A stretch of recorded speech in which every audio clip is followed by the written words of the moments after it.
आज मैं आप लोगों को पैरेललोग्राम यानी समांतर चतुर्भुज के बारे में पढ़ाने वाला हूँ। देखो,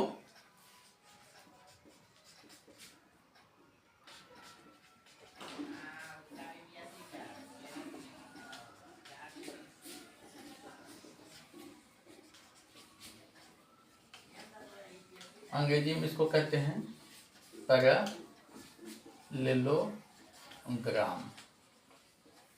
आज हम लोग पढ़ेंगे समांतर चतुर्भुज के बारे में।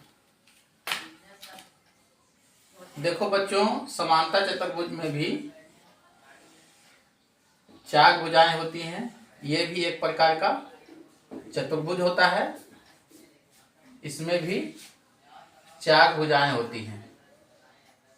इसकी आमने सामने की भुजा आपस में बराबर होती है। इसके आमने सामने की भुजा आपस में बराबर होती है, लेकिन प्रत्येक कोण समकोण नहीं होता। अगर प्रत्येक कोण समकोण हो जाएगा तो इसको हम आयत कहेंगे, ना कि समांतर चतुर्भुज। समांतर चतुर्भुज का एक गुण ये भी है कि इसका अपोजिट साइड का जो कोण होता है वो इक्वल होता है, और संलग्न कोण जो होता है वह जो है 180 डिग्री के बराबर होता है। तो मान लेते हैं कि ये पॉइंट ए है, ये बी है, और ये सी है, और ये डी है। तो क्या है, ए बी सी डी एक समांतर चतुर्भुज है। ए बी सी डी क्या है, एक समांतर चतुर्भुज है। इसका प्रॉपर्टीज क्या है, इसका गुण क्या है कि ए बी की लंबाई बराबर होगी डीसी के लंबाई के, इसके सामने ये, और एडी की लंबाई बराबर होगी बीसी का। एक गुण ये है। दूसरा गुण ये है कि ए बी जो है जब भी होगा पैरेलल होगा, ए बी पैरेलल होगा डीसी का, और एडी जो है पैरेलल होगा बीसी का। एडी पैरेलल किसका होगा, बीसी का। पैरेलल किसको कहते हैं, ऐसे दो रेखाएं जिसके बीच की दूरी हमेशा एक जैसी होती है। जैसे रेल की पटरी एकदम पैरेलल होती है ना। रेल की पटरी के बीच की दूरी हमेशा एक जैसी होती है। तो ये दोनों लाइन है, इसके बीच की दूरी हमेशा इक्वल होगी, और ये दोनों लाइन है, इसके बीच की दूरी हमेशा इक्वल होगी। ये बड़ी वाली जो भुजा है, बड़ी वाली भुजा के दोनों बड़ी वाली भुजा के बीच की दूरी है, उसको हम लोग ऊंचाई मान लेते हैं। ये ऊंचाई है। समांतर चतुर्भुज की क्या है, ऊंचाई है। और ये जो है डीसी जो भुजा है, इसको हम लोग मान लेते हैं कि ये आधार है। क्या मान लेते हैं, आधार है। तो एडी लंबवत ऊंचाई जब भी होगी तो सीधी ऊंचाई होगी, है ना। ये सीधी ऊंचाई जो है, ये मान लेते हैं कि ये जो है सीधी ऊंचाई है, लंबवत ऊंचाई है ना, 90 डिग्री पर। तो इसको हम मान लेते हैं ई पॉइंट। तो ए ई जो है लंबवत है किस पर, डीसी पर, यानी आधार डीसी पर। ए ई ऊंचाई है और आधार इसका डीसी है। ए ई लंब है डीसी पर, तो ऊंचाई ए ई हो गया और आधार डीसी हो गया। अब हम इस चैप्टर में हम जानेंगे कि समांतर चतुर्भुज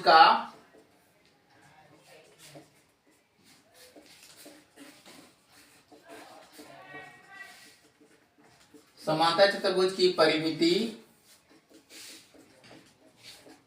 समांतर चतुर्भुज का क्षेत्रफल, समांतर चतुर्भुज की ऊंचाई,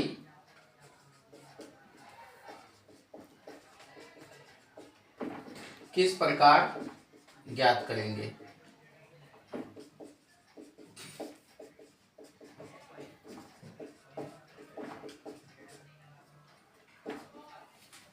सबसे पहले हम लोग सीखते हैं समांतर चतुर्भुज की परिमिति।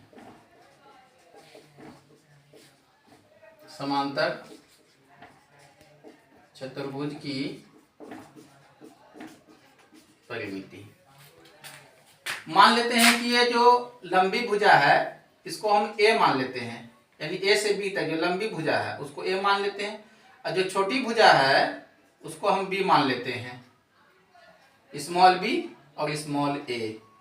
तो समांतर चतुर्भुज की परिमिति का जो सूत्र हो जाएगा 2 × a + b। इस सूत्र से हम समांतर चतुर्भुज की परिमिति ज्ञात कर लेंगे। मान लो कि ए का लंबाई है 10 सेंटीमीटर और बी की लंबाई है 5 सेंटीमीटर, तब क्या होगा, इसकी परिमिति क्या होगा, 2 × 10 + 5, 2 × 10 + 5 15 सेंटीमीटर में, मान सेंटीमीटर में, तो 15 दूनी 30 सेंटीमीटर हो जाएगा। अब हमको ये तो हम जान गए कि परिमिति किस प्रकार निकालेंगे। अब हम जान लेते हैं कि समांतर चतुर्भुज का क्षेत्रफल कैसे निकालेंगे। समांतर चतुर्भुज का क्षेत्रफल, समांतर चतुर्भुज का क्षेत्रफल किस प्रकार ज्ञात करेंगे। समांतर चतुर्भुज का क्षेत्रफल ज्ञात करने के लिए हम लोग सूत्र लगाते हैं, आधार गुना ऊंचाई। आधार क्या हो गया, बेस, ऊंचाई हो गया हाइट, यानी समांतर चतुर्भुज का क्षेत्रफल एरिया ऑफ पैरेललोग्राम निकालेंगे तो बेस इंटू हाइट का फॉर्मूला लगाएंगे। इस फॉर्मूला से हम समांतर चतुर्भुज का क्षेत्रफल निकाल सकते हैं। इसका बेस इसके इक्वल होगा, ए 10 है तो ये भी 10 होगा, ए 10, ये बी 5 है तो ये भी बी होगा, इक्वल होगा दोनों, है ना। यहाँ पहले बता चुके हैं ए बी इक्वल होगा डीसी का। तो एडी अगर ए बी है मेरा 10 सेंटीमीटर तो डीसी भी 10 सेंटीमीटर होगा। एडी इक्वल है बीसी का, एडी 5 सेंटीमीटर है तो बीसी भी 5 सेंटीमीटर होगा। ठीक है, तो आधार इसका हम ले लिए 10 सेंटीमीटर में, और ऊंचाई तो इसमें लिए नहीं है, तो ऊंचाई हम मान लेते हैं इसका 6 सेंटीमीटर है। ठीक है, तो ऊंचाई हम ले लिए यहाँ पर 6 सेंटीमीटर, तो इसका क्षेत्रफल कितना हो जाएगा, 10 × 6 यानी 60 सेंटीमीटर स्क्वायर हो जाएगा। इस प्रकार हम समांतर चतुर्भुज का क्षेत्रफल ज्ञात कर लेंगे। अब आते हैं समांतर चतुर्भुज की ऊंचाई निकालने के लिए। समांतर चतुर्भुज की ऊंचाई निकालना है। ठीक है, इसके लिए सूत्र आता है क्षेत्रफल बटा आधार, और आधार निकालना है। ठीक है, तो क्षेत्रफल बटा ऊंचाई का सूत्र लगा देंगे।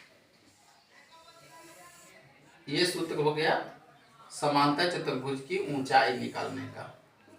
तो क्षेत्रफल ज्ञात होगा हमको, क्षेत्रफल हम निकाले थे अभी, यहाँ देखिए 60 है, 60 बेस है इसका दिया हुआ, बेस लिए थे हम, इसका आधार 10 सेंटीमीटर, तो 10 काट देंगे, 10 × 60 6।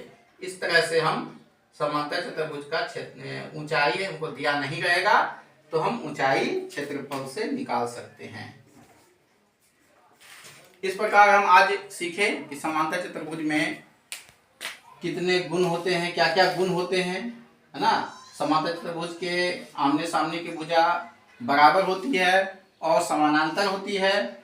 दूसरा बात हम ये जाने कि समांतर चतुर्भुज का परिमिति हम किस प्रकार निकालेंगे, समांतर चतुर्भुज का क्षेत्रफल किस प्रकार निकालेंगे, समांतर चतुर्भुज की ऊंचाई किस प्रकार निकालेंगे, उसका सूत्र क्या होता है, ये सारी चीज हम जाने। बच्चों, ये जो है सीरीज का मेरा वीडियो था, चौथा वीडियो था, इसलिए आप लोग मेरे चैनल को सब्सक्राइब कीजिए और हमें प्रमोट कीजिए, लाइक और शेयर कीजिए। धन्यवाद।